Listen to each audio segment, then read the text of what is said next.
Hello friends, welcome to my channel. और आज हम लोग एक और शॉर्ट स्टोरी पढ़ने वाले हैं जिसका टाइटल है कर्मा। इस शॉर्ट स्टोरी को एक इंडियन राइटर ने लिखा है जिनका नाम है खुशवंत सिंह। अगर आप लोगों को खुशवंत सिंह के बारे में कोई अलग वीडियो चाहिए तो आप लोग कमेंट बॉक्स में बता दीजिएगा, हम लोग बना देंगे उन पर वीडियो। अब अगर इस स्टोरी की बात की जाए तो ये शॉर्ट स्टोरी पब्लिश हुई थी 1989 में खुशवंत सिंह की द कलेक्टर ऑफ स्टोरीज़ के साथ। तो चलिए फ्रेंड्स, बिना टाइम को वेस्ट किए हम लोग स्टोरी को शुरू करते हैं। तो स्टोरी शुरू होती है एक रेलवे स्टेशन के एक वेटिंग रूम से, फर्स्ट क्लास के वेटिंग रूम से। एक सर मोहन नाम का आदमी है जो कि फर्स्ट क्लास के वेटिंग रूम में है और अपने आप को एक मिरर में देख रहा है और उस मिरर से बातें कर रहा है। अब वो मिरर काफ़ी पुराना हो चुका था और थोड़े से निशान विशान थे उस मिरर पे, थोड़ा पुराना गंदा दिख रहा था वो मिरर। तो सर मोहन लाल जी उस मिरर को देख के कहते हैं कि ये मिरर को भी देख के लग रहा है कि ये भी इंडिया की ही बनी हुई है और ये भी इंडिया के लोगों की तरह ही एकदम अजीब सी है, एकदम टूटी फूटी बिखरी पुरानी, एकदम डर्टी है। अब फ्रेंड्स, आप लोग ये मत समझिएगा कि सर मोहन लाल जी जो है वो एक अंग्रेज़ है, वो भी एक इंडियन ही है, लेकिन वो 5 साल तक अब्रॉड में रह के आए हैं और उन्हें वहाँ का कल्चर और वहाँ का ट्रेडिशन कुछ ज़्यादा ही पसंद आ गया है। इसलिए वो इंडिया की हमेशा बुराई करते रहते हैं और इंडियन लोगों की हमेशा बुराई करते रहते हैं। वो ज़्यादातर इंग्लिश में ही बात करते हैं और उनका जो बोलने का एसेंट है वो कोशिश करते हैं कि अंग्रेज़ों से मैच करे। अब क्योंकि वो एक वज़ीर है, एक बैरिस्टर है, इसलिए उनकी अंग्रेज़ों से थोड़ी जान पहचान है। अंग्रेज़ों से ये बातचीत करते हैं और जितने भी अंग्रेज़ हैं वो लोग भी इनसे कहते हैं कि हाँ, आपकी जो बोलने का एसेंट है वो तो अंग्रेज़ों की तरह ही है, आप तो अंग्रेज़ों की तरह ही इंग्लिश बोलते हो। अब सर मोहन लाल जी अपने आप को उस मिरर में देखते हैं और स्माइल करते हैं और वो ऐसा सोचते हैं कि ये मिरर भी उनको देख के स्माइल कर रहा है और उनकी तारीफ़ कर रहा है। और वो ऐसा सोचते हैं कि वो मिरर कह रहा है कि वो कितने हैंडसम लग रहे हैं, वो कितने एफिशिएंट लग रहे हैं, उन्होंने कितनी अच्छे तरीके से अपनी मूँछों को ट्रिम किया है और उनका महंगा सूट कितना अच्छा लग रहा है उन पे, और उनकी जो महंगी परफ्यूम है वो भी कितनी अच्छी है और टैल्कम पाउडर जो उन्होंने लगाया है वो भी कितना बढ़िया है। फिर सर मोहन लाल जी उस मिरर को गुड बाय कह देते हैं और घड़ी की तरफ देखते हैं। तो अभी ट्रेन के आने में थोड़ा टाइम था। वो आवाज़ लगाते हैं, कोई है? तो एक आदमी आता है उनके पास और वो कहते हैं एक छोटा, और वो आदमी चला जाता है। अब एक छोटा का मतलब है एक छोटा ड्रिंक ले आओ जाके। तो वो जो आदमी था वो एक छोटा ड्रिंक लाने के लिए चला जाता है सर मोहन लाल जी के लिए। अब उस वेटिंग रूम के बाहर सर मोहन लाल जी का लगेज रखा था और थोड़ी दूर पे एक बक्सा रखा था और उस बक्से पर एक औरत बैठी हुई थी। वो औरत और कोई नहीं, सर मोहन लाल जी की वाइफ थी। उसका नाम था लक्ष्मी। अब लक्ष्मी सर मोहन लाल जी की बिल्कुल अपोजिट है। वो एक टिपिकल ट्रेडिशनल इंडियन वुमेन है। उसे ये सब इंग्लिश कल्चर और ट्रेडिशन बिल्कुल समझ नहीं आता है। सर मोहन लाल जी का एक बड़ा सा बंगलो है जिसमें टॉप फ्लोर पे लक्ष्मी रहती है और ग्राउंड फ्लोर पे सर मोहन लाल जी रहते हैं। सर मोहन लाल जी बिल्कुल भी ये नहीं चाहते कि जो लक्ष्मी के अनपढ़ रिलेटिव्स हैं वो लोग आए उनके बंगलों पे और सर मोहन लाल जी को उन लोगों से मिलना पड़े। इसलिए लक्ष्मी टॉप फ्लोर पे रहती थी और sir Mohan Lal ji ground floor पे रहते थे। लेकिन वो रिलेटिव्स आते भी नहीं थे इन लोगों से मिलने। सर मोहन लाल जी बिल्कुल भी पसंद नहीं करते हैं अपनी वाइफ को, क्योंकि वो एक ट्रेडिशनल वुमेन है और इन्हें इंग्लिश कल्चर से बहुत ज़्यादा प्यार है और इंडियन कल्चर से नफ़रत है। इसलिए इन लोगों में ज़्यादा बात नहीं होती है। सर मोहन लाल जी बस कुछ देर के लिए जाते हैं रात में लक्ष्मी के पास, बस अपनी फ़िज़िकल नीड्स को पूरा करने के लिए। और कहने का मतलब ये है कि इन लोगों का रिलेशन उतना फ्रूटफुल नहीं था, उतना अच्छा नहीं था। फ्रेंड्स, मैं ये बताना भूल गई कि लक्ष्मी को लेडी मोहन लाल भी कहा जाता है। तो अब लक्ष्मी प्लेटफॉर्म पर उस बक्से पर बैठी हुई थी और वो पान चबा रही थी और वो एक गंदी सी वाइट कलर की साड़ी पहनी थी और जिस पे रेड बॉर्डर था। वो अपने नाक में डायमंड की नोज़पिन पहनी थी और हाथों में बहुत सारी सोने की चूड़ियाँ। तभी वहाँ से एक कूली क्रॉस करता है और लक्ष्मी उस कूली को रोक करके ये पूछती है कि भाई साहब, ये जनाना कहाँ रुकेगी? अब जनाना मतलब जो ट्रेन में लेडीज़ के लिए एक फ़िक्स्ड कंपार्टमेंट होता है, उसके बारे में लक्ष्मी उस कूली से पूछ रही होती है। तो वो कूली कहता है कि यही राइट साइड में थोड़ा आगे जाके रुकेगी। फिर वो कूली उसका बक्सा उठा लेता है और आगे बढ़ने लगता है। लक्ष्मी भी अपना टिफ़िन उठा लेती है अपने हाथों में और उस कूली के पीछे पीछे चलने लगती है। फिर वो रास्ते में एक पान की दुकान में रुकती है और अपना एक सिल्वर का डब्बा निकालती है और उसमें ढेर सारा पान खरीद के भर लेती है और फिर वो कूली के पीछे पीछे चलने लगती है। फिर कुछ दूर जाके वो कूली रुकता है और ये दोनों ट्रेन के आने का वेट करने लगते हैं। लक्ष्मी फिर से अपने बक्से पे बैठ जाती है। फिर लक्ष्मी कहती है कि आजकल तो ट्रेन बहुत भरी रहती होगी ना। तो कूली कहता है कि हाँ, भरी तो रहती है, लेकिन आपको जनाना में सीट मिल जाएगी। फिर लक्ष्मी अपना टिफ़िन खोलती है और उसके टिफ़िन में रोटी था और आम का अचार था। वो अपना टिफ़िन खाने लगती है पूरे मज़े से। तभी वो कूली पूछता है कि बहन जी, आप अकेले ट्रैवल कर रही हैं? तो लक्ष्मी कहती है कि नहीं, मैं अकेले ट्रैवल नहीं कर रही हूँ, मेरे पति भी मेरे साथ हैं।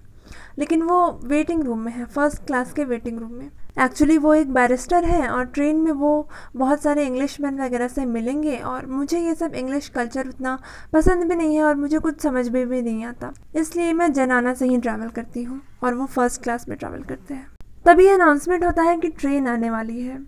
लक्ष्मी जल्दी जल्दी अपना खाना ख़त्म करती है और वो उठती है हाथ धोने के लिए। अभी भी वो आम के अचार की गुठली को चूस रही होती है और वो जाती है वॉश बेसिन की तरफ और वहाँ पे हाथ धोती है। फिर वो अपने साड़ी के पल्लों में अपना हाथ मुंह पोंछ लेती है। फिर वो अपने बक्से के पास जाती है और एक जोर से डकार लेती है। ट्रेन तब तक आ चुकी थी। कूली लक्ष्मी का बक्सा उठाता है और उस ट्रेन में आगे बढ़ने लगता है और जनाना कंपार्टमेंट में ये लोग पहुंच जाते हैं। लक्ष्मी अपना विंडो सीट चुनती है और वहाँ पे जाके बैठ जाती है और वो अपने साड़ी के पल्लों में से कुछ पैसे खोलती है और वो उस कूली को दे देती है और वो कूली वहाँ से चला जाता है। फिर वो अपने सिल्वर बॉक्स में से पान निकालती है और ढेर सारा पान अपने मुंह में भर लेती है और खिड़की पे हाथ रख के वो प्लेटफॉर्म की तरफ देखने लगती है। अब इधर सर मोहनलाल जी को ट्रेन के आने से उतना कुछ भी फ़र्क नहीं पड़ता है।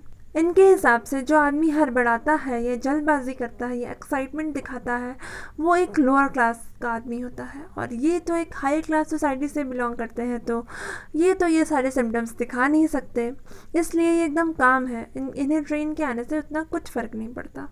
वो आराम से अपना ड्रिंक पी रहे होते हैं और इन्जॉय कर रहे होते हैं। फिर वो एक आदमी को आवाज़ दे के कहते हैं कि तुम जाके मेरा सामान फर्स्ट क्लास के कंपार्टमेंट में रख दो। अब सर मोहनलाल जी को अंग्रेज़ों से बात करना बहुत अच्छा लगता था, बहुत पसंद था उन्हें। वो सोचते हैं कि उस कंपार्टमेंट में कुछ इंग्लिश ऑफिसर्स तो ज़रूर होंगे और मुझे उन लोगों से बात करने का मौका मिलेगा। लेकिन सर मोहनलाल जी कभी भी उन्हें ये शो नहीं करते थे कि उन्हें अंग्रेज़ों से बात करनी है, उन्हें कन्वर्सेशन स्टार्ट करना है जैसे कि बाकी इंडियंस करते हैं। वो कोई ईगरनेस शो नहीं करते थे अंग्रेज़ों से बात करने के लिए। वो सोचते हैं कि उनके पास जो द टाइम्स की न्यूज़पेपर है उसे तो पढ़ने के लिए, उसे तो बोरो करने के लिए कोई ना कोई ज़रूर उनसे बात करना शुरू कर ही देगा।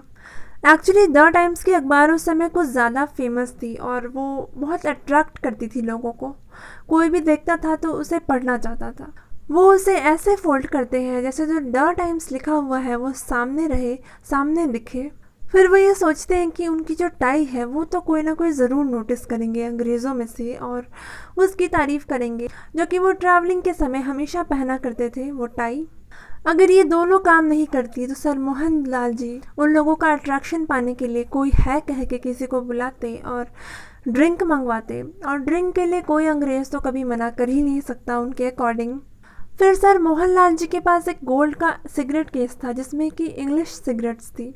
तो सर मोहनलाल जी सोचते हैं कि ये इंग्लिश सिगरेट्स अगर कोई देखेगा तो ये ज़रूर कहेगा कि अरे वाह, इंडिया में भी इंग्लिश सिगरेट्स, आपको ये कहाँ से मिली वगैरह वगैरह करके इन लोगों की कन्वर्सेशन स्टार्ट हो जाएगी और इन्हें एक अटेंशन मिल जाएगा अंग्रेज़ों से।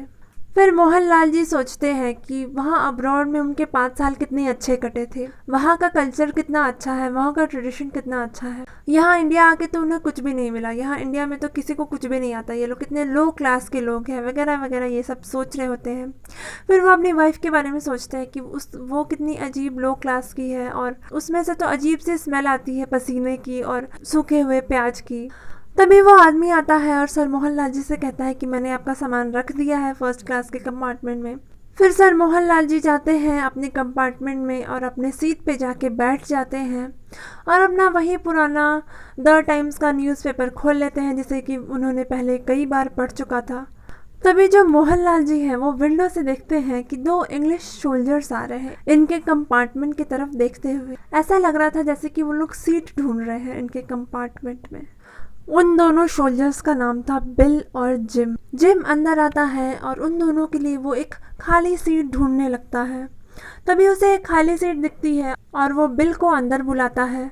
सर मोहनलाल जी पूरा स्माइल कर रहे होते हैं कि अरे वाह, मुझे इन लोगों को इम्प्रेस करने का मौका मिल गया। मैं अपने इंग्लिश से और अपने हाई क्लास बिहेवियर से इन लोगों को इम्प्रेस कर दूंगा, वो ऐसा सोच रहे होते हैं। तभी बिल अंदर आता है और वो सर मोहनलाल जी को देखता है और वो जिम से कहता है कि इस काले आदमी को बाहर निकालो, ये क्या कर रहा है हमारे कंपार्टमेंट में। वो दोनों सर मोहनलाल जी का सामान उठाते हैं और ट्रेन के बाहर फेंक देते हैं। जो सर मोहनलाल जी है वो पूरा चिल्ला रहे होते हैं, छटपटा रहे होते हैं कि क्यों तुम मेरा सामान फेंक रहे हो, ये वो, मैं तुम्हें छोड़ूंगा नहीं, ऐसे वैसे धमकी वमकी भी दे रहे होते हैं।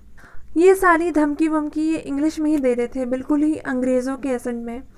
और जो बिल और जिम थे उन लोगों को थोड़ा सा शक होता है कि कहीं ये अंग्रेज़ी तो नहीं है, लेकिन उन्हें अपने आँखों पे ज़्यादा भरोसा था। उन्हें पता था कि ये एक अंग्रेज़ नहीं हो सकता है, ये तो एकदम इंडियन दिख रहा है, तो ये इंडियन ही है, ये अंग्रेज़ बनने की कोशिश कर रहा है।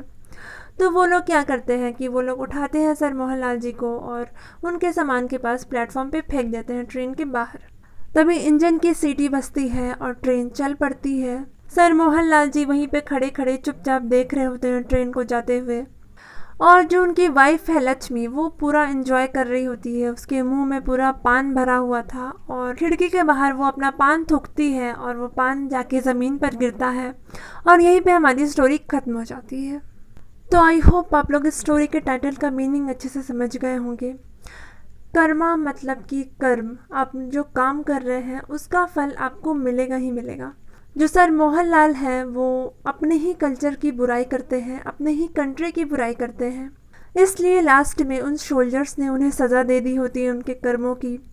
और दूसरी तरफ जो उनकी वाइफ है लक्ष्मी, वो अपने ट्रेडिशन से प्यार करती है और अपने ट्रेडिशन में रहती है, तो वो अपना पूरा जर्नी इंजॉय करती है और खुशी खुशी जाती है। किसी दूसरे कल्चर को लाइक करना या उसे अपनाना या एडमायर करना कुछ गलत नहीं है। गलत ये है कि आप अपने कल्चर को, अपने ट्रेडिशन को भूल जाओ और अपने ट्रेडिशन को गलत कहो और बुराई करो उसकी और दूसरे ट्रेडिशन को अपना लो, ये गलत है। ये चीज़ हमें स्टोरी में बताने की कोशिश की है खुशवंत सिंह ने। तो आई होप आपको ये स्टोरी अच्छे से समझ में आ गई होगी। कैसी लगी आज की स्टोरी कमेंट में ज़रूर बताएं और इस वीडियो को लाइक करें, शेयर करें, हमारे चैनल को सब्सक्राइब ज़रूर कर लें एंड थैंक यू।